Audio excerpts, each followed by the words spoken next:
नमस्ते। अगर आप उन लोगों में से हैं जो मेरी तरह इस बात को लेके काफ़ी चिंतित हैं कि आजकल हर चीज़ को, हर गलत चीज़ को राम राज्य से क्यों जोड़ा जा रहा है, तो ये वीडियो ज़रूर देखिए।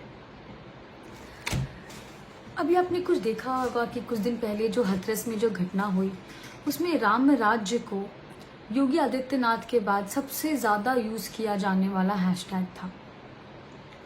लोगों ने बोला कि राम राज्य का पर्यायवाची है बलात्कार। राम राज्य कैसा है ये राम राज्य जहाँ पे ऐसी चीज़ें होती हैं। किसी ने तो एक पूरा गीत बना के उसको वायरल वीडियो बना के दे दिया। एक मीडिया चैनल ने उसको अपने प्राइम टाइम पे भी दिखाया, जिसमें वो जो गायिका थी वो गले फाड़ फाड़ के राम राज्य है, कैसा ये राम राज्य है गा रही थी। आपने एक चीज कभी नोटिस की है कि जब भी कुछ ऐसा होता है तो सिर्फ राम, कृष्ण, दुर्गा, द्रौपदी, शिव, पार्वती, हिंदू देवी देवता का ही इस्तेमाल एक बहुत ही अभद्र तरीके से किया जाता है। ऐसा क्यों होता है? ये सारे लोग प्लैकार्ड्स लेके खड़े होते हैं ये कहने के लिए कि वो हिंदू हैं, वो इस बात से शर्मसार हैं जब किसी का बलात्कार हो जाता है तो। लेकिन ये वही लोग हैं जो पुजारी के जलने पे कुछ नहीं बोलते। ये वही लोग हैं जो आंध्र प्रदेश में मंदिर तोड़े जाने पे एक शब्द नहीं लिखते। ये वही लोग हैं जो मूर्तियां चोरी होने पे कुछ नहीं बोलते। ये वही लोग हैं जो सनातन धर्म को कभी समझने की कोशिश नहीं करते, जो ये भी नहीं जानते कि रामायण किसने लिखी थी, जो ये भी नहीं जानते कि गीता में कितने छंद और कितने उपदेश है और उसका मतलब क्या है। ये वही लोग हैं जो प्रधानमंत्री के केदारनाथ यात्रा पे हंसते हैं, सवाल खड़े करते हैं, पर बड़े प्रसन्नता से जब दुर्गा पूजा में अजान पढ़ी जाती है तो उसकी चर्चा जोर तोड़ से करते हैं। लेकिन वही जब मांग उठती है कि मस्जिद में भी एक दिन घंटियां बज जाएं, शंखनाद हो जाए, तो कुछ नहीं बोलते।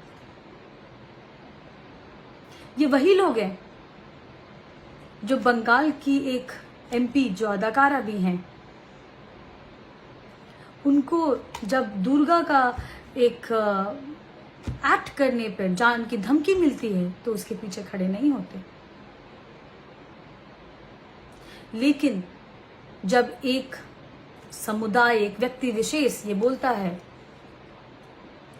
कि मैं हिंदू हूं और मुझे शर्म आती है, तो ऐसे लोगों को बहुत सपोर्ट मिलता है। कुछ लोग कहते हैं डर का माहौल है। अरे साहब, आपने डर देखा कहाँ है? डर तो हिंदुओं ने देखा है, सहा है और फिर भी तटस्थ रहे। उनके विश्वविद्यालयों को जला दिया गया, उनके मंदिरों पे मस्जिदें बना दी गई, उनके बच्चों के टेक्स्ट बुक्स बदल दिए गए, उसमें से राम, कृष्ण, महाराणा प्रताप, पृथ्वीराज चौहान को निकाल दिया गया। पुजारी को दकियानूसी बताया गया। फिल्मों में रहीम चाचा को महिमा मंडित किया गया और रामू काका को सिर्फ एक नौकर बताया गया।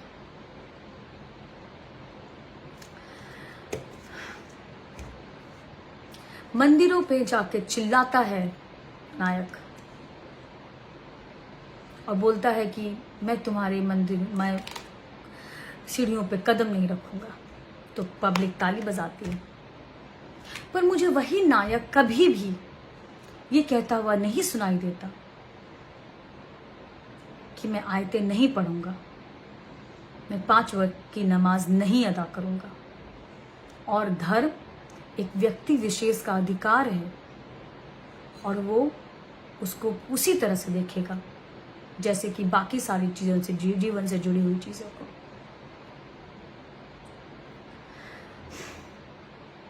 खैर, इस बारे में तो हम जितनी बातें करें उतनी कम है। ये दोगलेपंती की बातें हैं जो बहुत सालों से होती आई हैं, पर आज समय बदल रहा है। लेकिन इस समय, बदलते समय के साथ साथ एक चीज जो है, और वो ये है कि इस डिजिटल के ज़माने में हर को प्रसिद्धि चाहिए, हर को टीवी चैनल्स पे आना है, हर को चर्चा का विषय बनना है, हर को पब्लिक फिगर का बनना है, हर को ब्लू टिक चाहिए, हर को बड़े बड़े समारोह में जाना है, फ्री एयर टिकट्स लेनी है, और शायद नेता भी बनना हो, शायद दूसरे चीजें भी करनी हो जो वो ऐसे नहीं कर सकते। तो इसका शॉर्टकट क्या होता है? एक होता है कि आप अपनी प्रतिभा से देखिए। अब देखिए, वो तो लंबा रास्ता है ना, तो लंबा रास्ता तो जाना नहीं है, और प्रतिभा भी उनके पास कुछ खास होती नहीं है। तो उसका सबसे आसान तरीका है मेजॉरिटी को गाली देना, क्योंकि अगर वो मेजॉरिटी के साथ बोलेंगे, उसके लिए बोलेंगे, तो वो बाकी लोगों की आवाज में से एक आवाज बन के रह जाएंगे, और आवाज में दम ना हुई तो वो नोटिस नहीं होगी, उसको कोई जान नहीं पाएगा, वो वायरल नहीं होगा। तो इसका सबसे आसान रास्ता है कि आप जो मेजॉरिटी है उसको गालियां देना चालू कर दीजिए। अगर उससे बात ना बने तो उनके देवी देवताओं को गाली देना चालू कर दीजिए। उससे भी बात ना बने तो कुछ गंदे भद्दे भद्दे लेख लिखना चालू कर दीजिए। वो भी नहीं हो तो पेंटिंग्स करना चालू कर दीजिए। नहीं हो तो अपना नाम ही वैसे रख लीजिए। कुछ न कुछ तो नोटिस हो ही जाएगा, और जो लोग नोटिस करेंगे क्योंकि उनको गुस्सा आएगा तो वो दूसरे 100 लोगों को भेजेंगे, वो 100 लोग जो है बाकी हजारों को भेजेंगे, हजारों से लाखों होंगे, लाखों से करोड़ों होंगे। अब जो ये 10 लोगों तक आपकी बात पहुंचती थी वो करोड़ों तक पहुंच गई। करोड़ों तक पहुंच गई तो आपको मीडिया ने नोटिस कर लिया।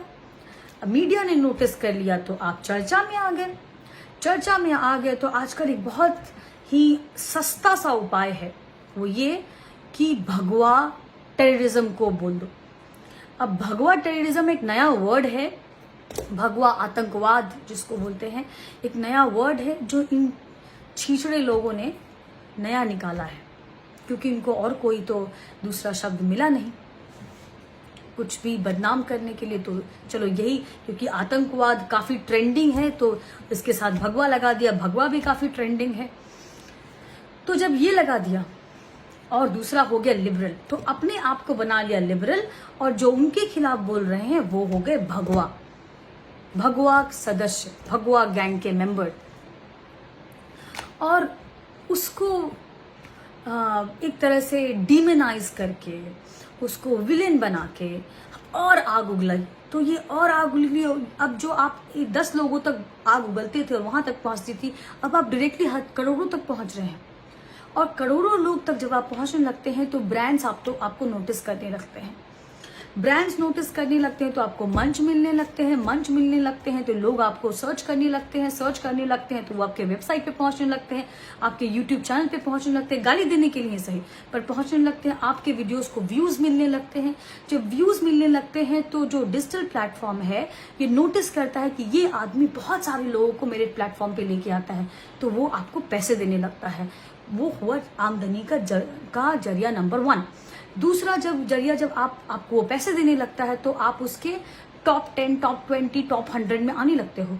तो फिर वो ब्रांड्स आप पे एडवर्टाइज करने लगते हैं। जो आपने देखा होगा ना, यूट्यूब के नीचे वो बीच बीच में एड्स आते हैं, या फिर नीचे वो एक ऐसे बैंड जैसा आता है, तो वहां से आप पैसे आने लगते हैं। आपके वेबसाइट पे लोग आपको सर्च करने लगते हैं। वहां से आप अपने आप को पॉपुलर बनाने के लिए जो आप काम कर रहे थे, उसके पैसे कम हो जाते हैं और आप ब्रांड से पैसे ज्यादा लेने लगते हो। तो इस तरह से ये पूरा बिजनेस मॉडल बन जाता है। और यही कारण है कि आज आप देखते हैं कि जो जिनकी संख्या इक्की दुक्की थी, जो हिंदू के खिलाफ बोलते थे या सनातन धर्म के खिलाफ बोलते थे, और या फिर बहुत ही सोची समझे मुद्दों को उठाते हैं और बाकी मुद्दों पे बिल्कुल चुप हो जाते हैं, बिल में चले जाते हैं, निकलते ही नहीं है वहां से, और जिन पे वो बोलना चाहते हैं उन पे बोलते हैं और उसके बाद वापस उसी बिल में चले जाते हैं। तो ये कारण है क्योंकि वो अपना एक बिजनेस करने लगते हैं आपके गुस्से को यूज करके, मेरे गुस्से को यूज करके, और हमारी बेवकूफ़ी का सहारा लेके।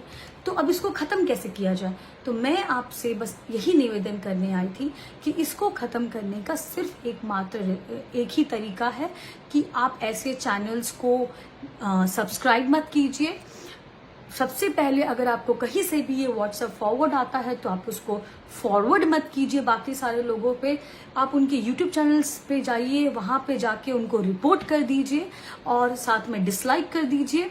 और उसके बाद जैसे किसी जो भी अगर ये सारी चीजें भेजता हो या फॉरवर्ड करता हो, आप उस पर एक स्ट्रांग मैसेज डालिए कि हम अपने ग्रुप में इसको बढ़ने नहीं देंगे। देखिए, एक पुरानी कहावत है कि अगर आप धर्म की रक्षा करेंगे तो धर्म आपकी रक्षा करेगा। और आज का धर्म सिर्फ इतना है कि हम अपने धर्म की रक्षा करें। तो अगर हम अपने धर्म की रक्षा कर लेंगे तो शायद जो ये प्रपंच रचा जा रहा है वो रुक जाएगा। इस मुहिम में आप हमारा साथ दीजिए, अपने लोगों को बताइए, अपने बच्चों को समझाइए, अपने दोस्तों के सर्कल को समझाइए, अपने व्हाट्सएप ग्रुप पे ये लिखिए कि जब कभी भी ऐसे मैसेजेस आए तो आप उनको फॉरवर्ड नहीं करेंगे, आप उनको लाइक नहीं करेंगे, आप सिर्फ उनको डिलीट या रिपोर्ट करेंगे। जय हिंद, जय भारत।